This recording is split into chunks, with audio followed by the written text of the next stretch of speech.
Hi, my name is Miss Hodsin, and I work for the High Point Police Department. And I volunteered to come read to you today from Lois Lowry's The Giver. I've read this series. It's a series of 4 books. I've read them several times. The first time was several years ago. And I really enjoy it because it makes you think about the ideal world that everybody thinks they want versus what it would really be like if we were given that world, and the choices that we would have to make in order to have that world. And it's written from a young boy's perspective and all of the choices that he has to make in order to live in that perfect world. And so I'm going to read chapter 1. It was almost December, and Jonas was beginning to be frightened. No, wrong word, Jonas thought. Frightened meant that deep, sickening feeling of something terrible about to happen. Frightened was the way he had felt a year ago when an unidentified aircraft had overflown the community twice. He had seen it both times. Squinting toward the sky, he had seen the sleek jet, almost a blur at its high speed, go past, and a second later heard the blast of sound that followed. Then one more time, a moment later, from the opposite direction, the same plane. At first, he had only been fascinated. He had never seen an aircraft so close, for it was against the rules for pilots to fly over the community. Occasionally, when supplies were delivered by cargo planes to the landing field across the river, the children rode their bicycles to the riverbank and watched, intrigued, the unloading and then the takeoff directed to the west, always away from the community. But the aircraft a year ago had been different. It was not a squat, fat-bellied cargo plane, but a needle-nosed, single-pilot jet. Jonas, looking around anxiously, had seen others, adults as well as children, stop what they were doing and wait, confused, for an explanation of the frightening event. Then all of the citizens had been ordered to go into the nearest building and stay there. Immediately, the rasping voice through the speakers had said, "Leave your bicycles where they are." Instantly, obediently, Jonas had dropped his bike on its side on the path behind his family's dwelling. He had run indoors and stayed there alone. His parents were both at work, and his little sister, Lily, was at the child care center where she spent her after-school hours. Looking through the front window, he had seen no people, none of the busy afternoon crew of street cleaners, landscape workers, and food delivery people who usually populated the community at that time of day. He saw only the abandoned bikes here and there on their sides. An upturned wheel on one was still revolving slowly. He had been frightened then. The sense of his own community silent, waiting, had made his stomach churn. He had trembled. But it had been nothing. Within minutes, the speakers had crackled again, and the voice, reassuring now and less urgent, had explained that a pilot in training had misread his navigational instructions and made a wrong turn. Desperately, the pilot had been trying to make his way back before his error was noticed. "Needless to say, he will be released," the voice had said. Followed by silence. There was an ironic tone to that final message, as if the speaker found it amusing. And Jonas had smiled a little, though he knew what a grim statement it had been. For a contributing citizen to be released from the community was a final decision, a terrible punishment, an overwhelming statement of failure. Even the children were scolded if they used the term lightly at play, jeering at a teammate who missed a catch or stumbled in a race. Jonas had done it once, had shouted at his best friend, "That's it, Asher, you're released," when Asher's clumsy error had lost a match for his team. He had been taken aside for a brief and serious talk by the coach, had hung his head with guilt and embarrassment, and apologized to Asher after the game. Now, thinking about the feeling of fear as he pedaled home along the river path, he remembered that moment of palpable, stomach-sinking terror when the aircraft had streaked above. It was not that feeling he was feeling now with December approaching. He searched for the right word to describe his own feeling. Jonas was careful about language, not like his friend Asher, who talked way too fast and mixed things up, scrambling words and phrases until they were barely recognizable and often very funny. Jonas grinned, remembering the morning that Asher had dashed into the classroom, late as usual, arriving breathlessly in the middle of the chanting of the morning anthem. When the class took their seats at the conclusion of the patriotic hymn, Asher remained standing to make his public apology, as was required. "I apologize for inconveniencing my learning community," Asher ran through the standard apology phrase rapidly, still catching his breath. The instructor in class waited patiently for his explanation. The students had all been grinning because they had listened to Asher's explanation so many times before. "I left home at the correct time, but when I was riding along near the hatchery, the crew was separating some salmon. I guess I just got distraught watching them.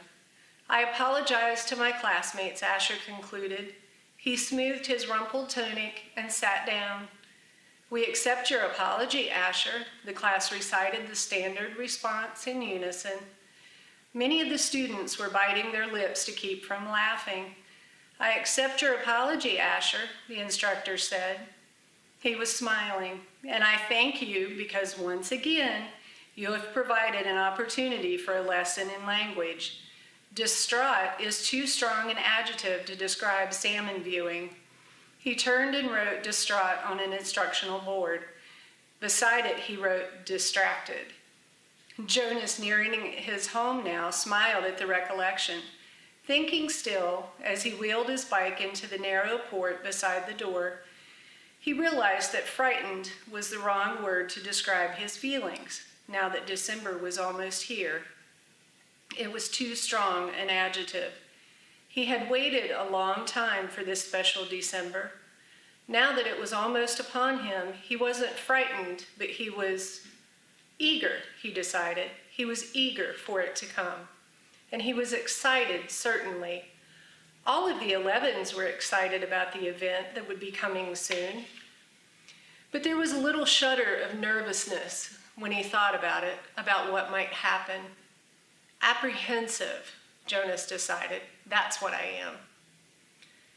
"Who wants to be the first tonight for feelings?" Jonas' father asked at the conclusion of their evening meal. It was one of the rituals, the evening telling of feelings. Sometimes Jonas and his sister Lily argued over turns, over who would get to go first. Their parents, of course, were part of the ritual. They too told their feelings each evening, but like all parents, all adults, they didn't fight and wheedle for their turn. Nor did Jonas tonight. His feelings were too complicated this evening. He wanted to share them, but he wasn't eager to begin the process of sifting through his own complicated emotions, even with the help that he knew his parents would give. "You go, Lily," he said, seeing his sister, who was much younger, only a 7, wiggling with impatience in her chair. "I felt very angry this afternoon," Lily announced. "My child care group was at the play area, and we had a visiting group of 7s, and they didn't obey the rules at all. One of them, a male, I don't know his name, kept going to the front of the line for the slide, and even though the rest of us were all waiting, I felt so angry at him, I made my hand into a fist, like this." And she held up a clenched fist, and the rest of the family smiled at her small, defiant gesture. "Why do you think the visitors didn't obey the rules?" Mother asked. Lily considered and shook her head. "I don't know. They acted like animals," Jonas suggested, and he laughed. "That's right," Lily said, laughing too. "Like animals." Neither child knew what the word meant exactly, but it was often used to describe someone uneducated or clumsy, someone who didn't fit in. "Where were the visitors from?" Father asked. Lily frowned, trying to remember. "Our leader told us when he made the welcome speech, but I can't remember. I guess I wasn't paying attention. It was from another community, and they had to leave very early, and they had their midday meal on the bus." Mother nodded. "Do you think it's possible that their rules may be different, and so they simply don't know what your play area rules are?" Lily shrugged and nodded. "I suppose." "You visited other communities, haven't you?" Jonas asked. "My group has often." Lily nodded again. "When we were 6s, we went and shared a whole school day with a group of 6s in their community." "Well, how did you feel when you were there?" Lily frowned. "I felt strange because their methods were different. They were learning usages that my group hadn't learned yet, so we felt stupid." Father was listening with interest. "I'm thinking, Lily," he said, "about the boy who didn't obey the rules today. Do you think it's possible that he felt strange and stupid, being in a new place with rules that he didn't know about?" Lily pondered that. "Yes," she said finally. "I feel a little sorry for him," Jonas said, "even though I don't even know him. I feel sorry for anyone who's in a place where he feels stupid and strange." "How do you feel now, Lily?" Father asked. "Still angry?" "I guess not," Lily decided. "I guess I feel a little sorry for him. And sorry I made a fist." She grinned. Jonas smiled back at his sister. Lily's feelings were always straightforward, fairly simple, usually easy to resolve. He guessed that his own had been too, when he was a 7. He listened politely, though not very attentively, while his father took his turn, describing a feeling of worry that he had had that day at work, a concern about one of the new children who wasn't doing well. Jonas's father's title was nurturer. He and the other nurturers were responsible for all the physical and emotional needs of every new child during its earliest life. It was a very important job, Jonas knew, but it wasn't one that interested him much. "What gender is it?" Lily asked. "Male," Father said. "He's a sweet little male with a lovely disposition, but he isn't growing as fast as he should, and he doesn't sleep soundly. We have him in the extra care section for supplementary nurturing, but the committee's beginning to talk about releasing him." "Oh no," Mother murmured sympathetically. "I know how sad that must make you feel." Jonas and Lily both nodded sympathetically as well. Release of new children was always sad because they hadn't had a chance to enjoy life within the community, and they hadn't done anything wrong. There were only 2 occasions of release which were not punishment. Release of the elderly, which was a time of celebration for a life well and fully lived, and release of a new child, which always brought a sense of what could we have done. This was especially troubling for the nurturers like Father, who felt they had failed somehow, but it rarely happened. "Well," Father said, "I'm going to keep trying. I may ask the committee for permission to bring him here at night, if you don't mind. You know what the night crew nurturers are like. I think this little guy just needs something extra." "Of course," Mother said, and Jonas and Lily nodded.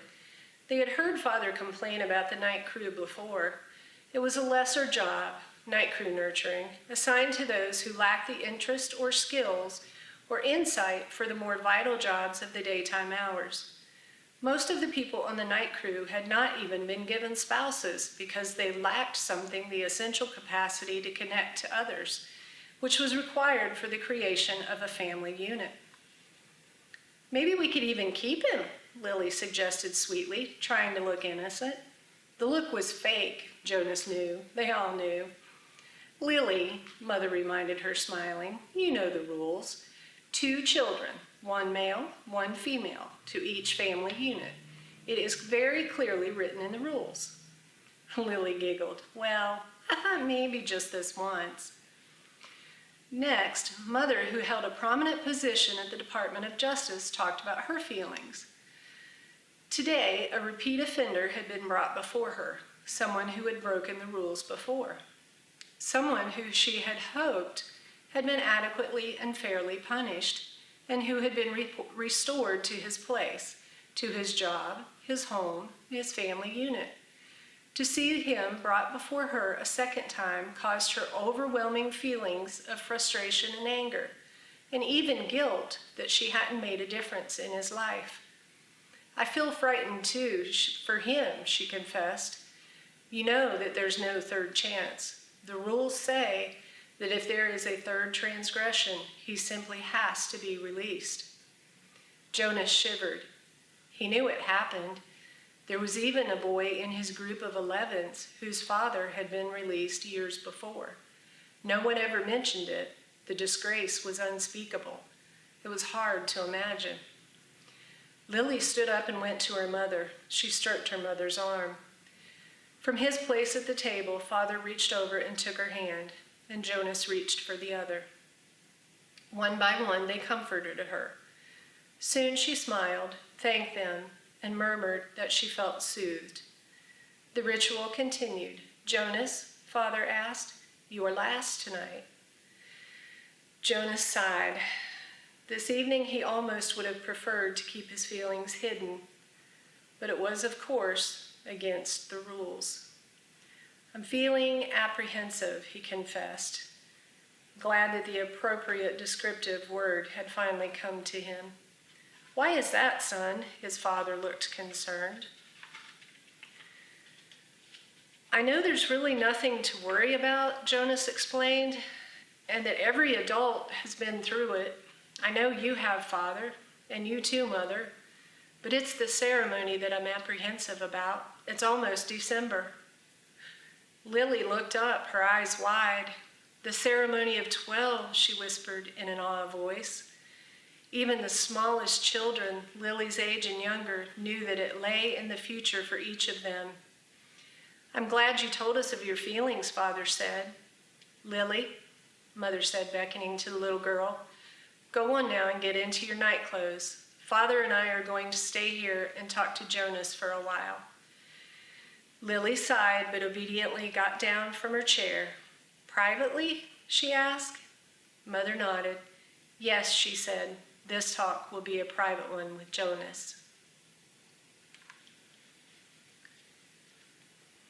And the story continues in The Giver with Lois Lowry.